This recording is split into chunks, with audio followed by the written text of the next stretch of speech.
Assalamualaikum warahmatullahi wabarakatuh. Halo pemirsa Ek Tradisi Channel. Selamat bertemu kembali dengan kami di cerita kisah nyata misteri. Nah pemirsa, alhamdulillah di episode kali ini kami kembali bisa menceritakan kisah nyata yang kami dapat dari seorang narasumber yang berasal dari kota Sumedang. Dan cerita ini benar-benar nyata. Dan narasumber tersebut bernama, sebut saja namanya Ujang, menceritakan kepada kami.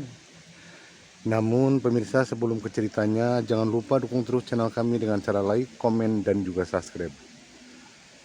Jadi pemirsa, Kang Ujang ini menceritakan kepada kami di kampungnya, sebut saja Kampung Bungur, sudah hampir sebulan diteror oleh penampakan sosok kuntilanak menggendong bayi. Nah pemirsa, jadi si sosok kuntilanak itu sering muncul menampakkan diri kepada warga di malam hari sekitar jam 9 sampai jam 12 malam. Nah pemirsa, sebelum ke ceritanya, sebelum kami melanjutkan ceritanya, jangan lupa dukung terus channel kami dengan cara like, komen, dan juga subscribe biar channel kami bisa berkembang. Seperti apa ceritanya, dan inilah ceritanya.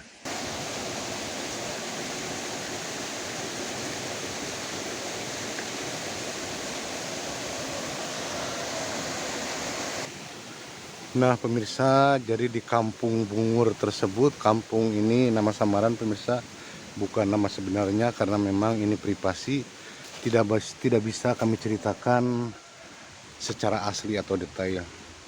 Jadi di Kampung Bungur itu sudah hampir 1 bulan lebih warga di kampung tersebut diteror dengan kemunculan sosok kuntilanak menggendong bayi. Nah pemirsa, makanya setiap malam dari mulai jam 6 sore sampai malam, para perempuan atau ibu-ibu sudah tidak pernah lagi keluar rumah, sudah tidak berani lagi keluar rumah, kecuali bapak-bapak yang memang bapak-bapak itu memang bukanlah penakut yang patah, walaupun sebagian juga ada yang memang penakut.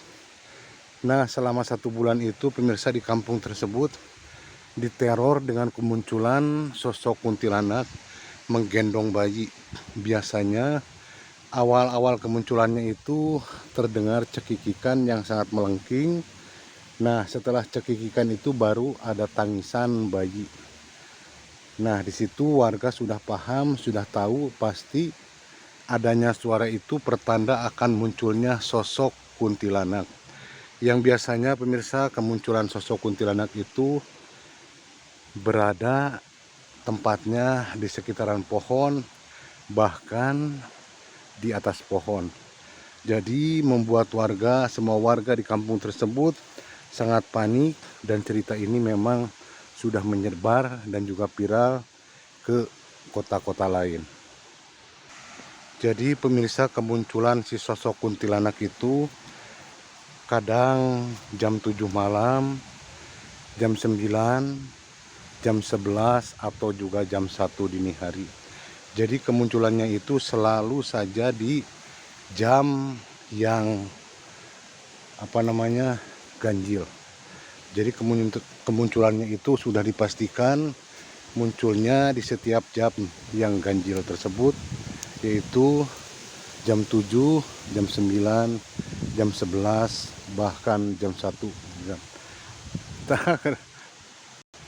Nah pemirsa, jadi semua warga sudah mengetahui keberadaan atau kemunculan dari si sosok kuntilanak tersebut. Namun yang anehnya pemirsa, kemunculan si sosok tersebut dikait-kaitkan dengan seorang perempuan yang meninggal dunia di saat melahirkan.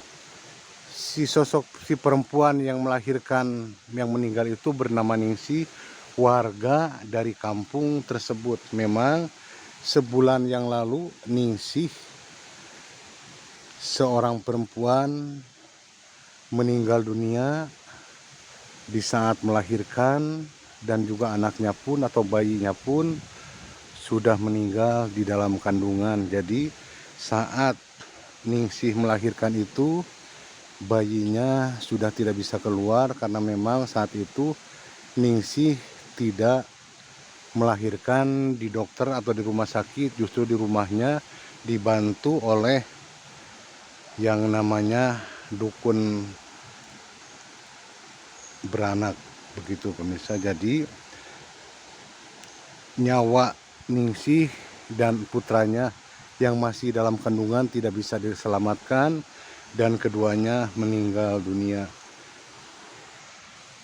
Sedangkan Ningsih itu mengandung atau melahirkan anak pertama dari suaminya, sebut saja namanya Bahjo, anak yang sangat diidam-idamkan sekali, anak yang sangat ditunggu-tunggu sekali, namun nasib berkata lain dan anaknya meninggal di dalam kandungan, dan juga ibunya yang bernama Ningsih pun meninggal dunia.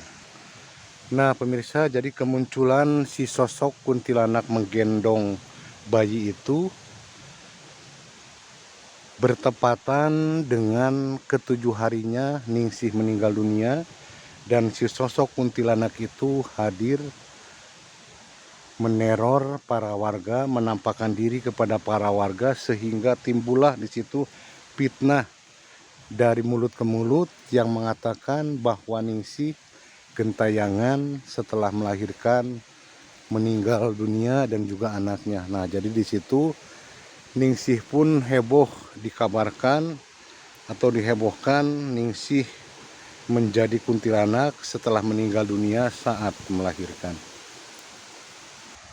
Nah pemirsa, secara kebetulan setelah Ningsih meninggal dunia muncullah sosok kuntilanak menggendong bayi, makanya dikait-kaitan dengan Ningsih meninggal dunia dan gentayangan. Jadi bukan cuma warga yang percaya, bahkan keluarga Ningsih pun percaya dengan kemunculan sosok itu dan menyangka kalau Ningsih gentayangan. Namun kedua orang tuanya Ningsih tidak percaya, bahkan sering menangis jika ada kabar atau yang mengabarkan kalau Ningsih gentayangan.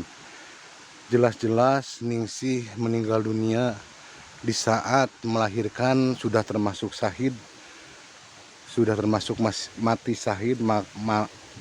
Tidak mungkin kematian Ningsih gentayangan arwahnya, pemirsa. Nah di situ lalu orang tuanya Ningsih pun berusaha atau berupaya terus mendoakan Ningsih supaya diterima di sisinya, namun tetap saja pemirsa, yang namanya warga mulut dari mulut ke mulut, kabar tidak mengenakan tersebut selalu didengar oleh orang tuanya Ningsih kalau Ningsih itu meninggal dan menjadi kuntilanak.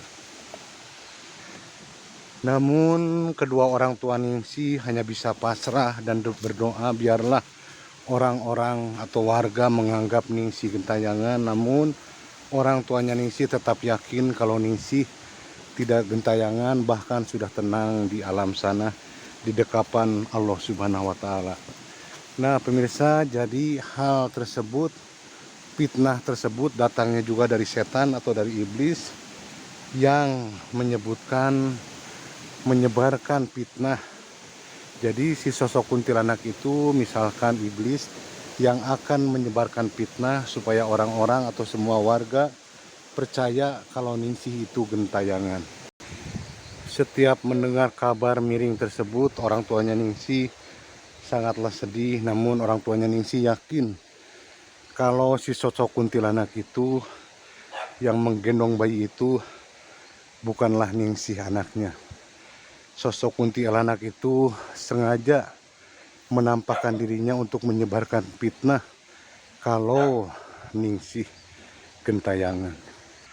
Kejadian itu pemirsa menjadi polemik dan perdebatan warga dan juga yang lainnya, pemirsa. Jadi kadang-kadang ada ulama atau ustadz yang ceramah di masjid-masjid itu, di kampung tersebut pun menjelaskan kepada seluruh warga yang datang bahwa kemunculan sosok kuntilanak itu bukanlah arwahnya dari Ningsih. Namun tetap saja warga simpang siur, ada yang percaya ada juga yang tidak, dan tetap saja menjadi polemik kalau Ningsih itu gentayangan menjadi sosok kuntilanak. Namun orang tuanya Ningsih tetap memohon kepada Allah dan berkata serahkan saja semuanya kepada Allah. Biarlah Allah yang mengetahui segalanya, biarlah Allah yang mengatur segalanya. Namun orang tuanya Ningsih tetap berharap semoga Ningsih diterima amal ibadahnya dan berada di sisi Allah Subhanahu wa Ta'ala. Nah pemirsa, itulah kisah nyata yang dialami atau yang diceritakan narasumber kepada kami, dan cerita ini atau kisah ini sempat viral di kampung tersebut dan selalu menjadi perdebatan sampai sekarang. Namun sampai sekarang pun teka-teki tersebut belum bisa diungkap karena memang sampai sekarang katanya si sosok kuntilanak menggendong bayi itu masih tetap selalu kadang-kadang menampakkan dirinya kepada warga untuk menyebarkan fitnah supaya warga atau manusia percaya kalau yang meninggal dunia itu bisa jadi gentayangan. Wallahu alam pemirsa, yang meninggal ya sudahlah meninggal. Tidak mungkin atau kami juga tidak percaya kalau yang meninggal itu gentayangan, terkecuali mungkin yang gentayangan itu arwah yang penasaran karena dendam, belum bisa membalaskan dendamnya selama hidup atau bagaimana, itu juga wallahu alam. Kami juga belum paham tentang arwah yang meninggal dunia menjadi gentayangan, karena menurut kami yang meninggal dunia berurusan atau berhadapan dengan Allah Subhanahu wa Ta'ala, sang pemilik jiwa dan raganya. Nah pemirsa, itulah kisah singkat yang kami ceritakan. Kami tidak bisa mempanjang lebarkan karena memang hanya itulah cerita yang kami dapat dari narasumber tentang sosok kuntilanak menggendong bayi yang sering muncul meneror warga atau menakuti warga. Lalu tersebarlah fitnah kalau Ningsih yang habis melahirkan meninggal dunia, saat melahirkan menjadi arwah gentayangan atau menjadi sosok kuntilanak. Wallahu alam bishawab. Nah sampai di sini dulu pemirsa, jangan lupa dukung terus channel kami dengan cara like, komen, dan juga subscribe. Ambil sisi positifnya dari kisah ini, buang sisi negatifnya. Semoga kita semua selalu dalam lindungan Allah Subhanahu wa Ta'ala. Amin ya Allah ya Rabbal alamin. Wassalamualaikum warahmatullahi wabarakatuh.